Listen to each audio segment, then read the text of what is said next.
नमस्कार विद्यार्थी मित्रांनो, मी गायत्री महाजन तुम्हा सगळ्यांचं आपल्या युट्यूब चॅनल वरती स्वागत करते. विद्यार्थी मित्रांनो, तुम्हा सगळ्यांना माहिती आहे की येणाऱ्या आगामी काळात भरपूर भरत्या पडणार आहेत, बरोबर आहे.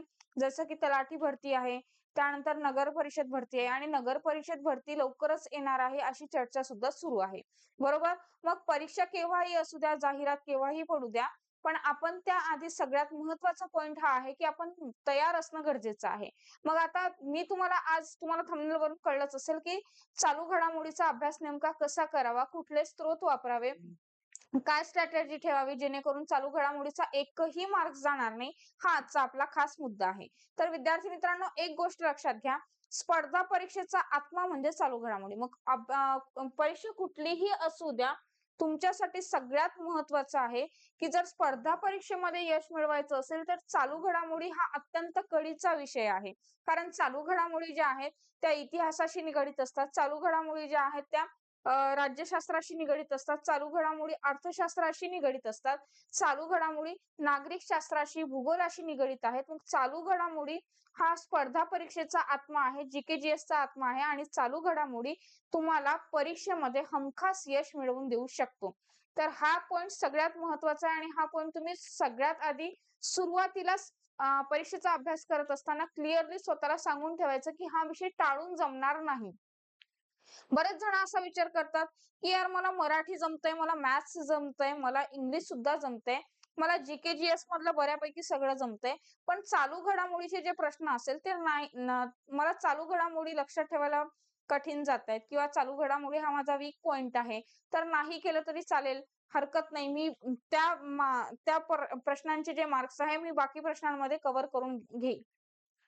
तर विद्यार्थी मित्रांनो, एक गोष्ट कायम लक्षात असू द्या, हा तुमचा गैरसमज आहे. का गैरसमज?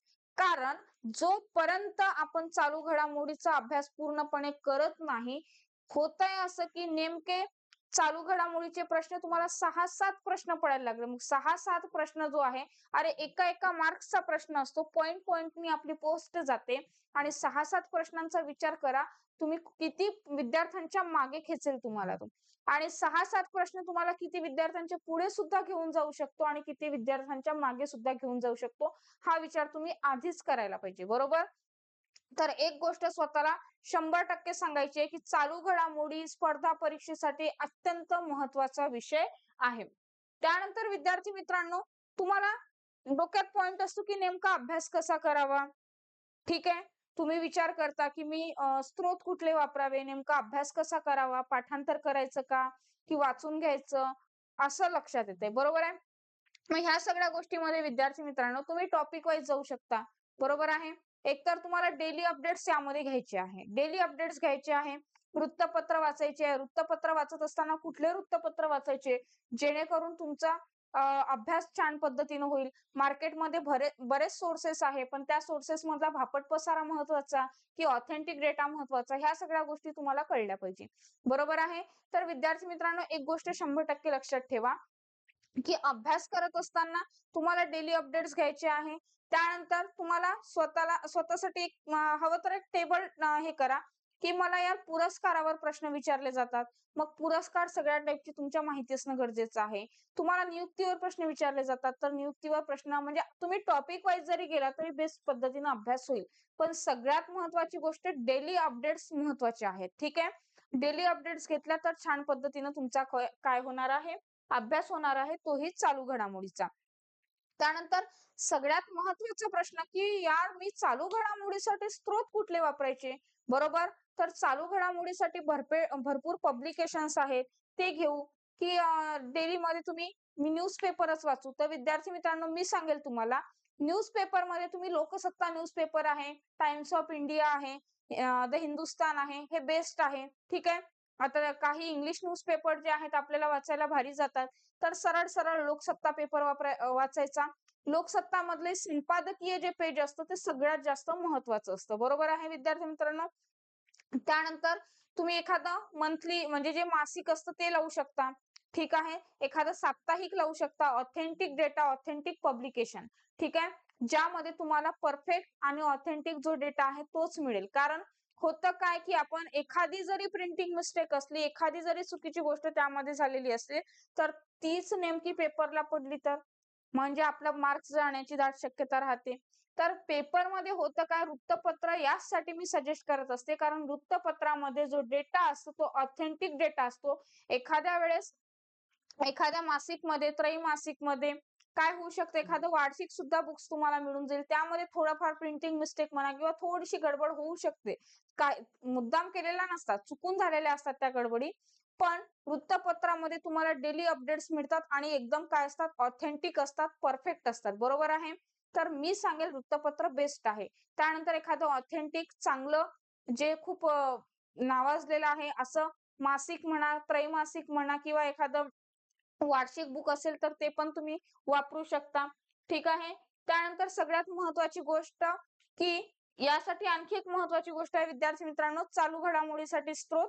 तर माझा YouTube चॅनलला सकाळी 9 वाजता क्लास असतो. तो क्लास सुद्धा काय असणार आहे, तुमच्या चालू घडामोडीचा स्त्रोत असणार आहे. ठीक आहे. तो सुद्धा काय असणार आहे, एक परफेक्ट स्त्रोत असणार आहे विद्यार्थी मित्रांनो. ही गोष्ट तुम्हाला लक्षात घ्यायची आहे. डन.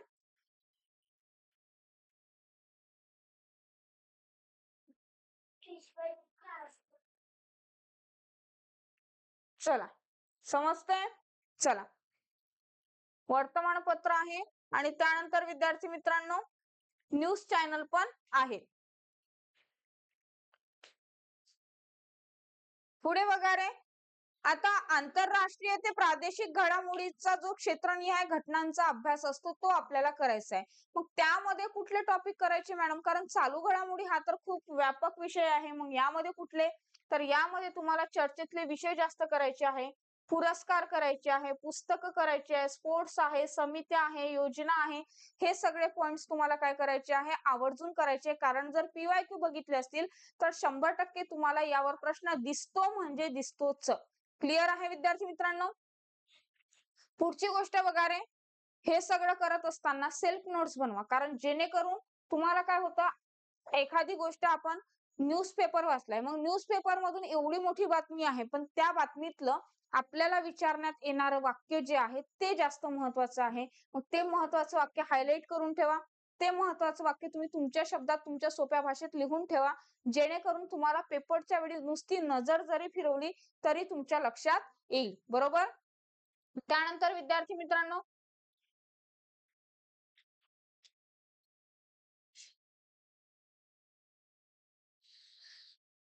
हे सगळं करायचं आहे आणि या सगळ्या गोष्टी सोबतच तुम्हाला काय करायचंय, माझं युट्यूबचं डेली चॅनल करायचं, डेली जे युट्यूब चॅनलवर डेली जो क्लास असतो तो क्लास करायचा आहे. जेणेकरून त्यामध्ये मॅक्झिमम डेली अपडेट्स घेते मी. मॅक्झिमम जो सिलेबस आहे कशाचा, करंट अफेअर्सचा मॅक्झिमम जो डेटा आहे तो तुमचा त्यामधूनच कव्हर होणार आहे. ठीक आहे. चला विद्यार्थी मित्रांनो, अशा पद्धतीनं तुम्ही चालू घडामोडीची तयारी करून छान पद्धतीनं तुमची पोस्ट घेऊ शकता, सिलेक्शन मिळवू शकता.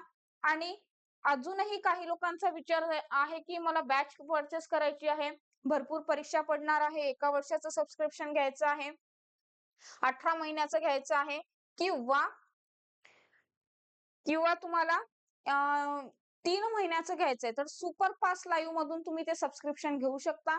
ते सबस्क्रिप्शन तुम्ही घेत असताना गायत्री 25 हा कुपन कोड यूज करा, जेणेकरून तुम्हाला मॅक्झिमम डिस्काउंट मिळेल. तुम्हाला चॅट बॉक्स मध्ये लिंक दिलेली असेल, त्या लिंक वरून क्लिक करा किंवा डिरेक्टली विद्यार्थी मित्रांनो एक बेस्ट थिंग आहे की ऍप मधून जर जात असाल तर ऍप मधून जात असताना तुम्हाला काय करायचं आहे, गायत्री 25 हा कुपन कोड यूज करायचा आहे. डन.